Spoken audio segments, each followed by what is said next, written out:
नमस्कार बहिणींनो, पुन्हा एकदा स्वागत आहे माझ्या नवीन अशा माहितीपूर्ण आयुर्वेदिक आणि जुगाडाच्या व्हिडिओमध्ये. तर आजचा आपला जो व्हिडिओ होणार आहे तो फक्त बहिणींसाठी व्हिडिओ होणार आहे. ज्या आपल्या बहिणी माता भगिनी आहेत ह्यांच्यासाठीच आपला व्हिडिओ होणार आहे बघा. तर व्हिडिओ हा आपला खूप म्हणजे खूप स्पेशल आणि खूप खास आणि सगळ्यात महत्त्वाचा होणार आहे. त्याच्यामुळे व्हिडिओ हा जो आपला आहे तो कुठेही स्किप करायचा नाही. व्हिडिओ हा आपला शेवटपर्यंत पाहायचा आहे, कारण आपण जी माहिती घेऊन आलेलो आहे ती खूप म्हणजे खूप अशी आपल्या माता भगिनींना बहिणींना सर्वांना उपयोगी पडणार आहे. त्याच्यामुळे व्हिडिओ जो आपला आहे तो शेवटपर्यंत पाहायचा आहे. तर बघा, आपला व्हिडिओ जो आहे तो कशाविषयी आहे तर बघा, बऱ्याचशा आपल्या माता भगिनींचे बहिणींची जी केस आहेत ते सिल्की नाहीत बघा.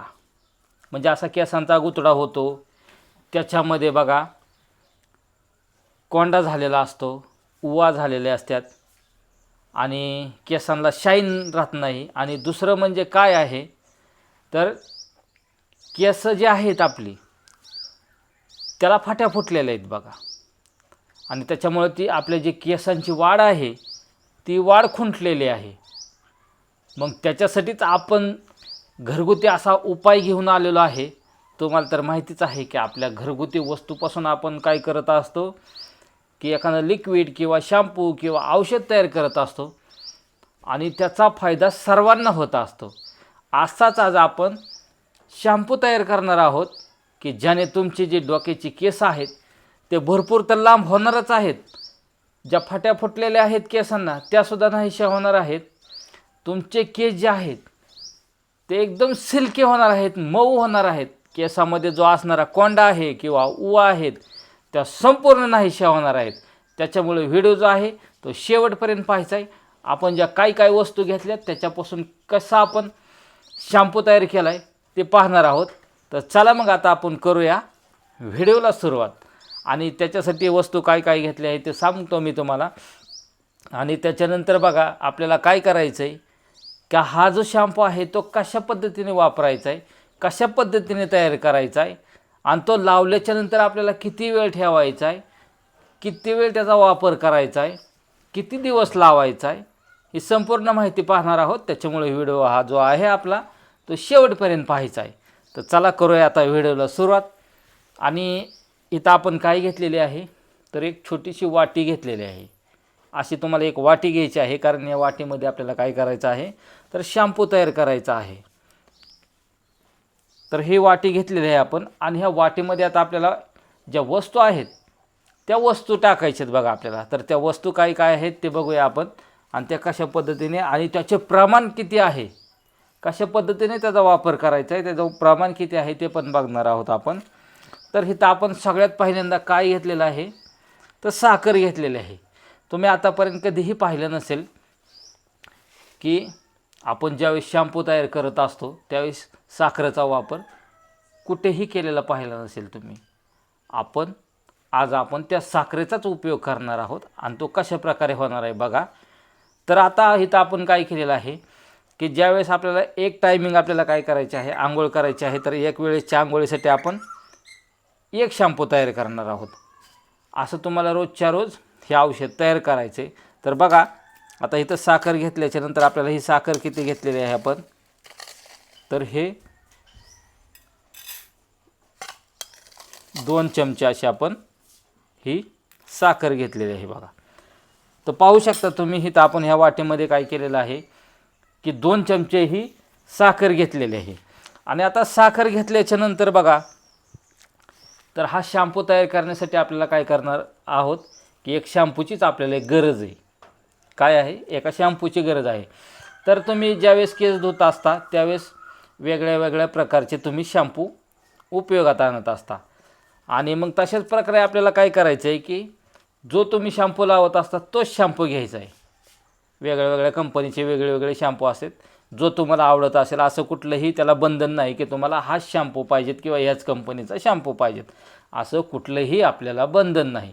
त्याच्यामुळे काय करायचं आपल्याला, तुम्ही जो रोजच्या आंघोळीला वापरत असता, जे केस धुण्यासाठी जो शॅम्पू वापरत असता तोच शॅम्पू आपल्याला काय करायचं आहे इथं, तर हा शॅम्पू घ्यायचा आहे बघा आपल्याला. आणि हा शॅम्पू आपल्याला काय करायचं आहे, तर एक पॅकेट म्हणजे जो शॅम्पू आहे आपला तो जवळजवळ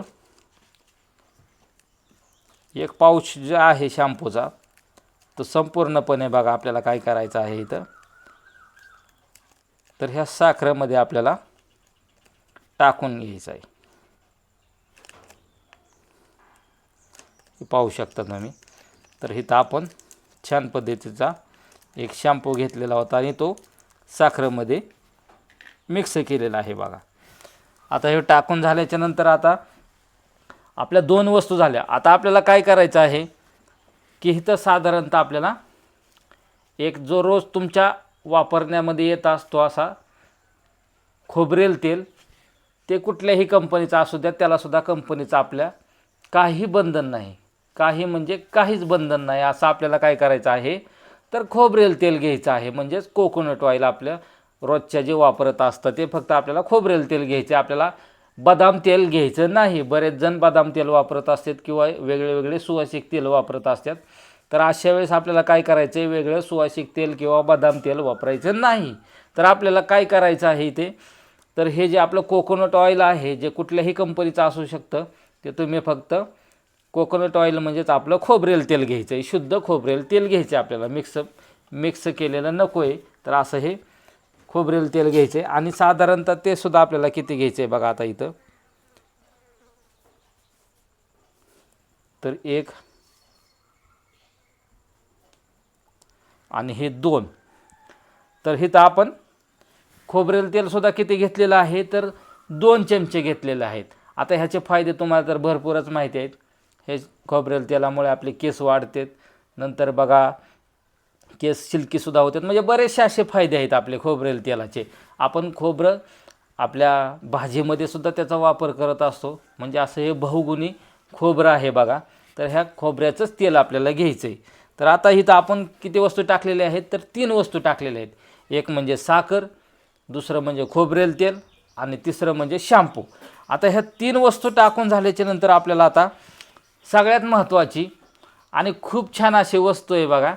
ती वस्तू काय आहे, ती मिक्स करायची आपल्याला. म्हणजे ह्याच्यात टाकून घ्यायची. त्याच्या अगोदर आपल्याला काय करायचं आहे की हे जे मिश्रण आहे बघा आता आपलं, तर हे मिश्रण आपल्याला काय करायचं आहे, तर ह्या चमच्याने सर्व मिश्रण आपल्याला एकजीव करून घ्यायचं आहे.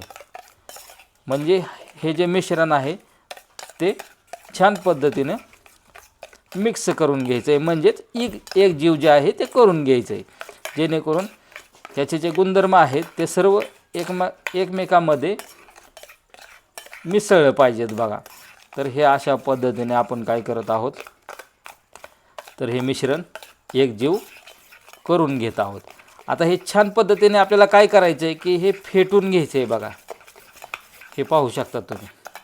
आणि ह्याच्यामध्ये साखर असल्यामुळे ही साखर जी आहे ती तिचा गुणधर्मच असतो की ती कुठल्याही पदार्थामध्ये मिक्स केल्याच्या नंतर ती विरघळून जात असते. ती कारण तिचा तो गुणधर्म आहे. तुम्ही पाहू शकता की कुठल्याही पदार्थात आपण साखर टाकतो बघा. केक असू द्या किंवा चहा असू द्या किंवा म्हणजे कुठलेही गोड पदार्थ असतील ते आपण ज्यावेळेस बनवत असतो त्या टायमिंगला साखर टाकली आपण त्याच्यात किती मिक्स होऊन जात असते. असा हा तिचा गुणधर्मच आहे.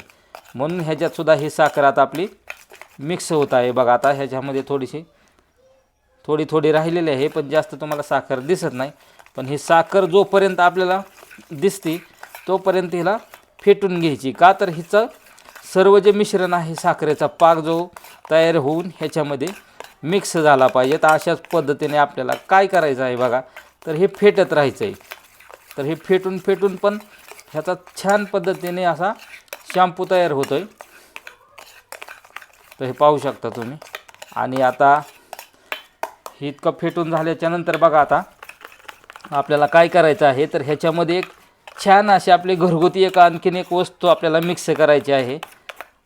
आणि ती सहजपणे कुठेही उपलब्ध असते आणि तिचा फायदा तर भरपूर आहे. तर हे बघू शकता आता तुम्ही. आपल्याला हे जे आहे मिश्रण ते आता छान पद्धतीनं फेटून झालेलं आहे. आणि आता फेटून झाल्याच्या नंतर बघा आता आपल्याला ह्याच्यामध्ये वस्तू ॲड करायची आहे. तर ती वस्तू काय आहे, तर हे पाहू शकता तुम्ही. काय आहे हे, तुम्हाला वाटत असेल हे लिक्विड आहे किंवा काही वेगळं काहीतरी आहे, तर असं लिक्विड नाही किंवा काही नाही, तर हे काय आहे, तर हे आपलं शुद्ध जल, शुद्ध पाणी आहे. काय आहे? पाणी आहे. तर हो, बरोबर आहे. आता तुम्हाला वाटत असेल की हे पाणी ह्याच्यामध्ये मिक्स करायचं, तर बरोबर आहे, आपल्याला हे जे आहे ते पाणी ह्याच्यामध्ये मिक्स करायचं आहे. आता तुम्हाला काहीतरी वाटत असेल की हे पाणी नाही, तर हे पाणीच आहे. तुम्हाला एकदा पिऊन दाखवतो मी. तर हे पाणी आहे, काही लिक्विड नाही किंवा काही नाही. तर आता आपल्याला काय करायचं आहे, तर ह्याच्यामध्ये हे आपला अंदाजे एका टायमिंगसाठीचं आपण हे जे मिश्रण आहे, म्हणजे जो शॅम्पू बनवत आहे एका टायमिंगचा बनवत आहे, त्याच्यामुळे काय करायचं आपल्याला आता, तर हे पाणी मिक्स करून घ्यायचे. आणि पाणी मिक्स करून झाल्याच्या नंतर बघा, जी काही थोडीफार आपली जी साखर राहिलेली होती, ती साखर जी आहे ती बघा ह्याच्यामध्ये आता विरघळून जाणार आहे. जी थोडीफार शॅम्पूमध्ये राहिलेली होती ती पाण्यामुळे तर भरपूर प्रमाणात, म्हणजे पाण्यामध्ये काय असतं, लगेच कुठलीही वस्तू विरघळून जाते. बघा, मीठ असू द्या किंवा साखर असू द्या, हे लगेच पाण्यामध्ये विरघळून जाते. म्हणून आपण काय करायचं आहे की ह्याच्यामध्ये थोडंसं पाणी घ्यायचं आहे बघा. आणि हे पाणी घेतल्याच्या नंतर परत एकदा आपल्याला हे काय करायचं आहे की हे जे मिश्रण आहे ते परत एकदा आपल्याला हे फेटून घ्यायचं आहे किंवा हे एकजीव करून घ्यायचं आहे बघा आपल्याला अशा पद्धतीनं. तर आता हे पूर्णपणे हे जे आहे ते आता आपण असं बघायचं आहे की आपल्या ज्यावेळेस फेटून झालं आहे किंवा हे एकजीव करून झालं आहे हे मिश्रण किंवा आपला जो शॅम्पू आहे तो पाहायचा एकजीव झाला आहे का, म्हणजेच की असा चमचा ह्याच्यामध्ये टाकायचा आणि हे थोडंसं मिश्रण असं खाली घ्यायचं आणि त्यात पाहायचं आहे की साखर वगैरे त्यात शिल्लक राहिली आहे का. जर नसेल राहिली तर ठीकच आहे, राहिली असेल तर परत एकदा आपल्याला काय करायचं आहे, तर हे जे मिश्रण आहे तर हे असंच आपल्याला काय करायचं आहे की फेटत राहायचं आहे किंवा एकजीव करायचं आहे. आणि आता पाहू शकता आपलं मिश्रण एकदम तयार झालं आहे, ह्याच्यामध्ये साखर वगैरे कुठेही दिसत नाही. तर बघा, हे अशा पद्धतीने आपला शॅम्पू तयार झालेला आहे. तर मग आता तुम्ही शॅम्पू तयार झाला आहे म्हणताय दादा म्हणता तुम्ही, तर ह्या उपयोगात आणायचा आहे कसा, लावायचा आहे कसा. तर बघा, आपल्याला ज्यावेळेस आपल्याला केस धुवायचे आहेत, आपले जे डोक्याचे केस जेवढे आहेत ते केस धुवायचे आहेत, त्या टायमिंगला आपल्याला काय करायचं आहे की हा जो शॅम्पू आहे तो एकदम मालिश केल्यासारखं काय करायचं आहे की आपल्या डोक्याला, केसाला सर्वत्र असा लावून घ्यायचा आहे, माथ्यावरती पण भरपूर प्रमाणात लावून घ्यायचा आहे. तर अशा पद्धतीने हा लावून घ्यायचा आहे. त्याच्यानंतर बघा 10 ते 15 मिनटं आपल्याला हा जो शॅम्पू आहे तो आपल्याला केसांना लावून ठेवायचा आहे, डोक्याच्या माथ्यावरती लावून ठेवायचा आहे. आणि त्याच्यानंतर बघा आपल्याला काय करायचं आहे, तर आपली आंघोळ जी आहे ती करून घ्यायची. किती वेळाने? 10 ते 15 मिनटांनी. अशा पद्धतीने तुम्ही हा शॅम्पू तयार करायचा आहे आणि आपल्या केसांना लावायचा आहे.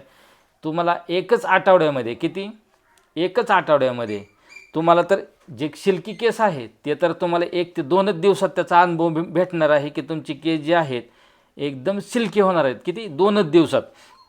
आणि जो केसामध्ये कोंडा झालेला आहे किंवा उवा झालेला आहे ह्या 1 आठवड्यामध्ये पूर्णपणे नाहीशा होणार आहेत. किती? पूर्णपणे नाहीशा होणार आहेत एकाच आठवड्यामध्ये. तर असा हा बहुगुणी शॅम्पू आहे. तर अशा पद्धतीने तयार करायचा आहे आणि साधारणतः तुम्ही 1 आठवडाभर लावून बघा, तुम्हाला खूप फायदा होणार आहे. खूप छान तुमचे सिल्की केस होणार आहेत. जे तुमचे जे केसांना फाट्या फुटलेल्या आहेत त्या पण बंद होणार आहेत. म्हणजे असे केसांना फाट्या फुटलेले असतात बघा, ते सुद्धा आता काय होणार आहे, बंद होणार आहे. आणि तुमची जी केसांची वाढ आहे ते भरपूर अशी होणार आहे. केस सिल्की होणार आहेत.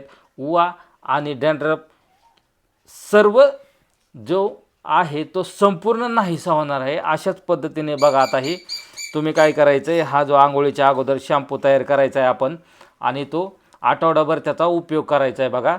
तर बहिणींनो, भावांनो आणि माता भगिनींनो, मी जो हा शॅम्पू तयार केलेला आहे तो हा तुम्हाला कसा वाटला, आवडला असल्यास आपल्या व्हिडिओला नक्की लाईक आणि कमेंट करायची. आणि आपला जो व्हिडिओ आहे तो कोणत्या कोणत्या गावामध्ये पोहोचला आहे त्यांनी कमेंट करून सांगायचं आहे की दादा तुमचा जो व्हिडिओ आहे तो आमच्या अशा अशा गावामध्ये पोहोचलेला आहे, जेणेकरून मला समजून जाईन की माझा जो व्हिडिओ आहे तो कोणत्या गावामध्ये पोहोचलेला आहे. तर चला बहिणींनो, भावांनो, माता भगिनींनो, अशाच पद्धतीने शॅम्पू तयार करा आणि तुमचे हे केस डॅन्ड्रफ विरहित किंवा उवा विरहित, आणि दुसरं म्हणजे केसांचे जी वाढ आहे ती पण भरपूर होणार आहे. तर अशाच पद्धतीने तुम्ही शॅम्पू तयार करा आणि तो उपयोगात आणा. तर चला भेटूया अशाच आपल्या नवीन नवीन माहितीच्या, जुगाडाच्या आणि आयुर्वेदिक अशा व्हिडिओमध्ये. तोपर्यंत धन्यवाद.